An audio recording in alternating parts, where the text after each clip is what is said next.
What will you not tolerate? What ticks you off in your industry that you see other companies doing that just, if it came down to that one thing, you'd probably quit the industry because it's so pervasive and you can't stand it.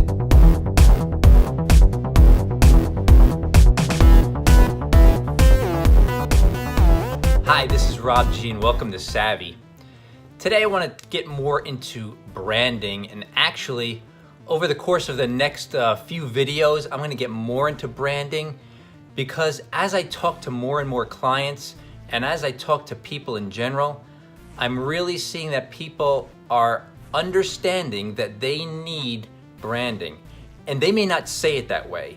People don't say, hey, I need a brand that will really help me stand out in the marketplace. Can you do that? That doesn't happen a lot.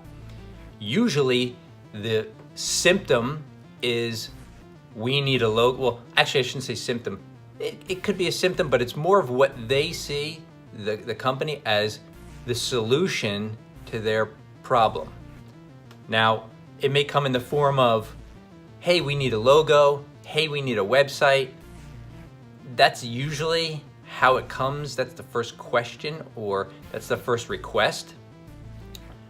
But really what they're saying is, we got a business problem and we need to solve it. And so that's where we as consultants come in and we help them solve the problem. But as it pertains to branding, you see, because branding is everything, whether you know it or not. I just had a meeting with a client yesterday and I'm working on some album cover artwork. She's a singer and she's releasing a series of about a dozen songs.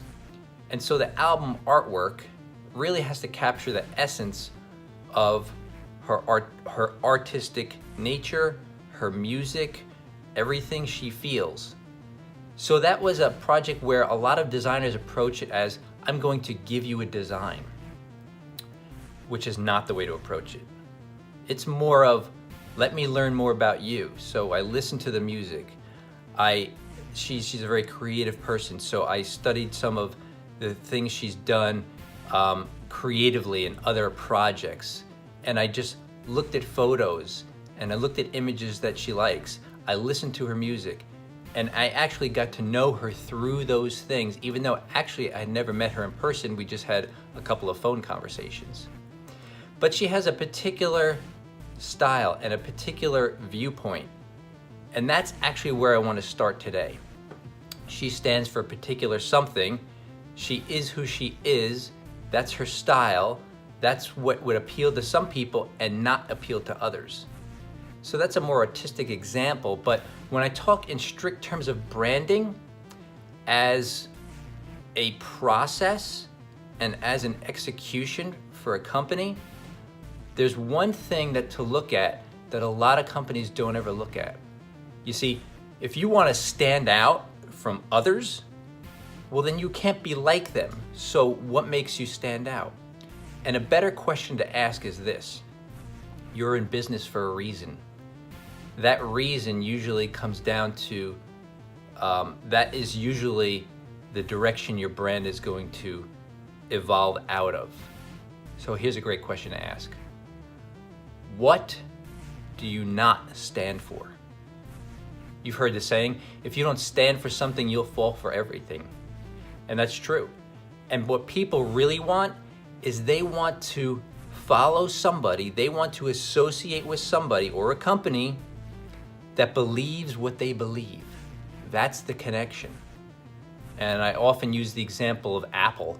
And Apple is very specific in what they stand for. They stand for releasing the creativity in everybody. However you express it, they're gonna give you the tools to do it. It's very specific, it's very apparent. They make no apologies for it. And what are they not gonna tolerate? We know this too. They're not gonna tolerate clunky systems, apps, and devices like smartphones that are difficult to use, that don't remove the friction between the user and the device. That is part of their philosophy, where they want it to be a seamless integration of human being and electronics. And they've succeeded at that because they have the most expensive devices out there, yet people wait in line wee hours of the morning just to get their hands on the next version of the device. So we know what they stand for, we know what they will not stand for. I ask you, what will you not tolerate? What ticks you off in your industry that you see other companies doing that just, if it came down to that one thing, you'd probably quit the industry because it's so pervasive and you can't stand it. Guess what? State that. Part of your brand is going to say, here's what we stand for and here's what we will not tolerate. Therefore, you speak to a certain audience who goes, they get me.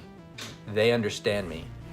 And I know when I hear that from a client, in terms of when we show them and present to them what we've learned about them and execute it visually and voice-wise messaging as their brand, I know we've succeeded when we hear, you nailed it.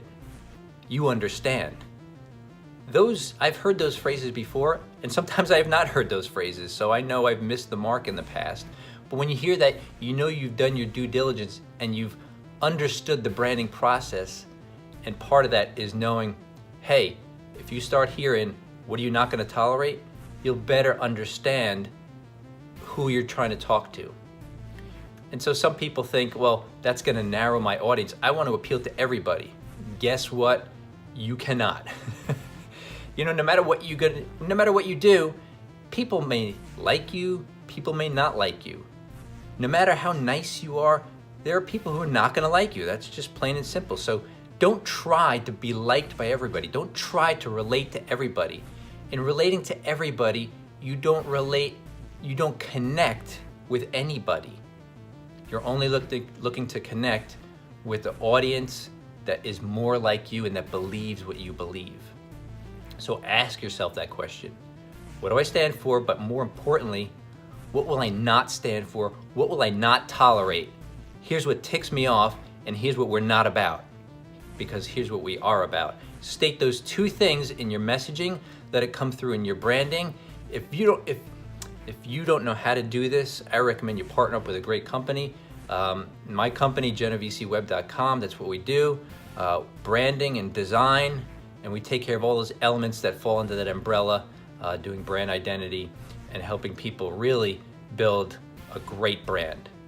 So that's it for today. This has been Rob G. This has been Savvy. And remember, always be learning, always stay savvy. Thanks for watching.